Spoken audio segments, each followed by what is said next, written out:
Antes de começar, eu preciso explicar uma coisa, porque essa não é uma história sobre crime, nem sobre alguém sendo processado, nem sobre uma pessoa que foi intimada ou chamada oficialmente pelo tribunal. Essa é uma história sobre o que acontece quando alguém comum faz uma pergunta no lugar errado, envolvendo um processo que não é seu, e acaba entrando no radar de pessoas que trabalham para evitar qualquer tipo de ruído, não com ameaças diretas, não com papel, não com registro, mas com avisos educados, silêncios estratégicos e limites que não estão escritos em lugar nenhum. E talvez seja exatamente isso que torne tudo mais desconfortável.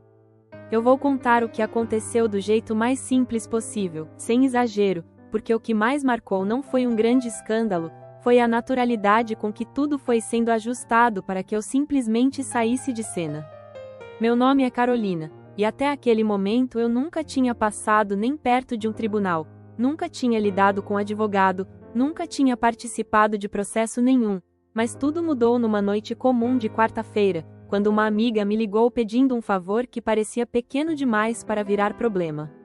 A Cláudia ligou só para desabafar, falando rápido, reclamando do dia, dizendo que estava exausta porque o processo dela simplesmente não andava, que o advogado não explicava direito, que o ex-marido parecia sempre um passo à frente, como se soubesse antes de todo mundo o que ia acontecer, e eu ouvia tentando acalmar, dizendo que essas coisas demoram mesmo, que tribunal é lento, que não adianta criar expectativa.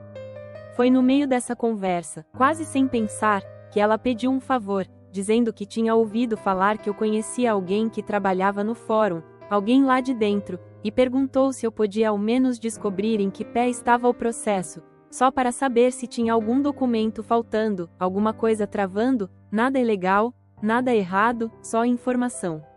Eu hesitei, mas não disse não na hora. A verdade é que eu conhecia, sim, uma pessoa que trabalhava no fórum, uma conhecida distante, dessas que a gente encontra de vez em quando, troca meia dúzia de palavras, nunca aprofunda muito, mas sabe onde trabalha, sabe mais ou menos o que faz, e naquela hora isso pareceu suficiente para um favor pequeno, inofensivo, quase automático.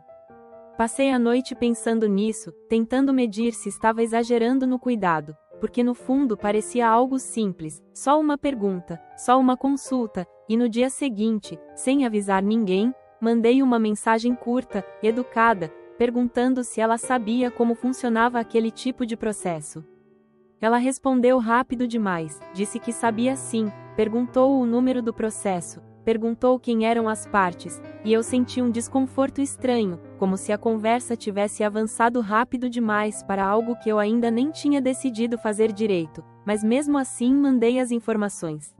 Passei o resto do dia inquieta, olhando o celular o tempo todo, esperando uma resposta, e quando ela finalmente veio, não foi nada do que eu esperava, porque ela não falou do processo, não explicou nada, só escreveu que aquilo não era um bom lugar para eu me meter.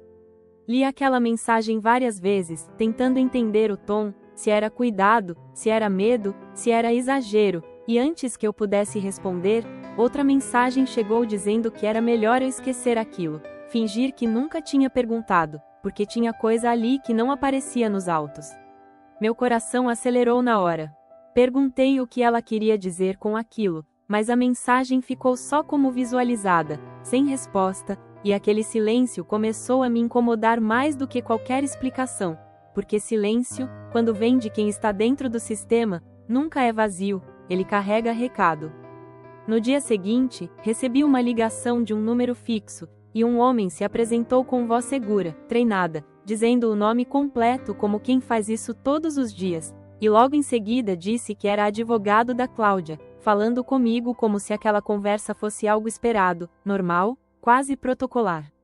Expliquei que não tinha feito nada além de uma pergunta informal, que não tinha acesso a sistema nenhum, que só tentei ajudar como amiga, e ele ouviu tudo com calma demais, sem me interromper, até mudar o tom e dizer que o processo era sensível, que envolvia interesses delicados, que nem tudo que acontece dentro do fórum aparece nos autos, e que perguntas feitas fora de hora costumam criar ruído desnecessário.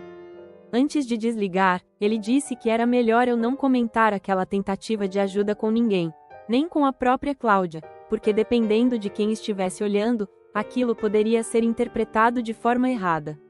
Naquela mesma noite, a Cláudia me mandou mensagem dizendo que tinha conversado com o advogado, que ele tinha explicado melhor a situação, e que talvez fosse melhor deixar o processo seguir no tempo dele, e o jeito como ela escreveu era educado, mais frio, distante do que sempre foi a nossa conversa.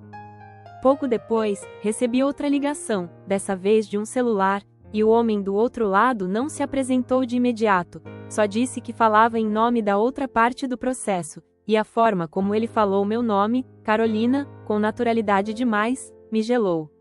Ele disse que tinha chegado ao conhecimento deles que eu tinha demonstrado interesse por um processo que não me dizia respeito, que aquilo podia ser visto como tentativa de interferência, mesmo que não fosse essa a minha intenção. E antes de desligar falou algo que ficou ecoando na minha cabeça, dizendo que, dentro do ambiente jurídico, intenção pesa menos do que aparência, e que às vezes o melhor caminho é sair de cena antes que alguém resolva te colocar nela.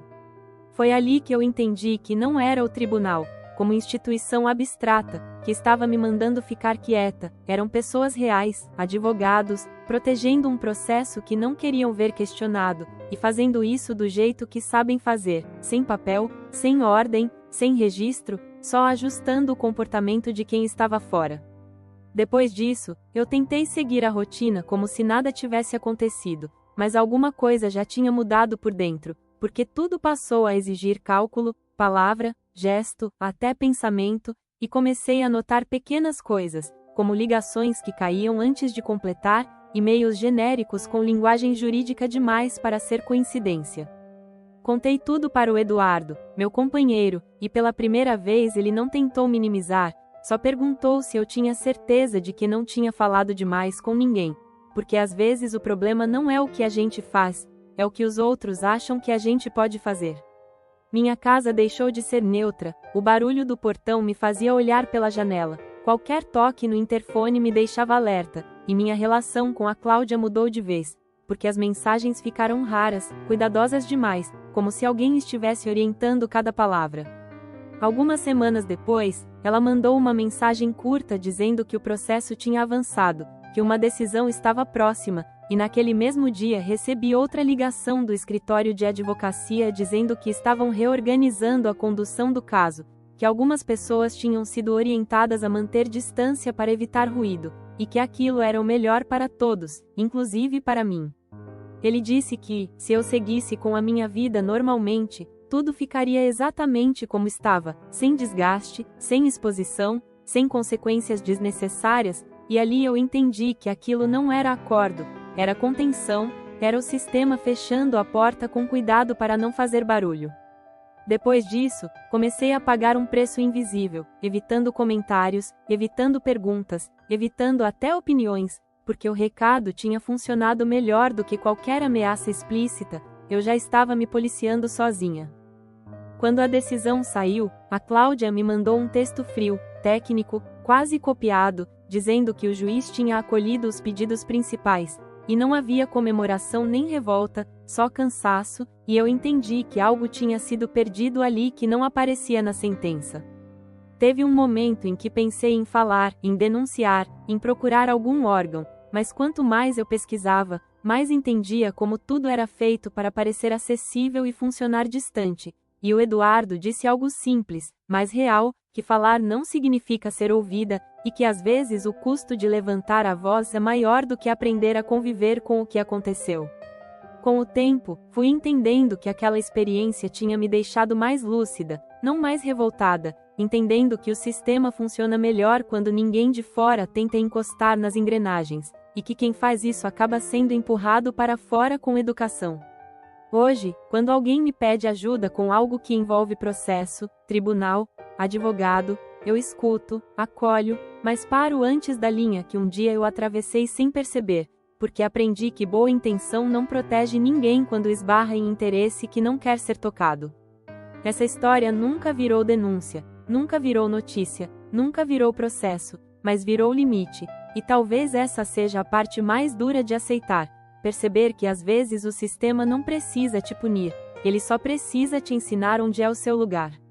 E é por isso que eu conto agora, porque mesmo sem nomes, sem provas, sem acusação formal, o silêncio também é uma forma de verdade.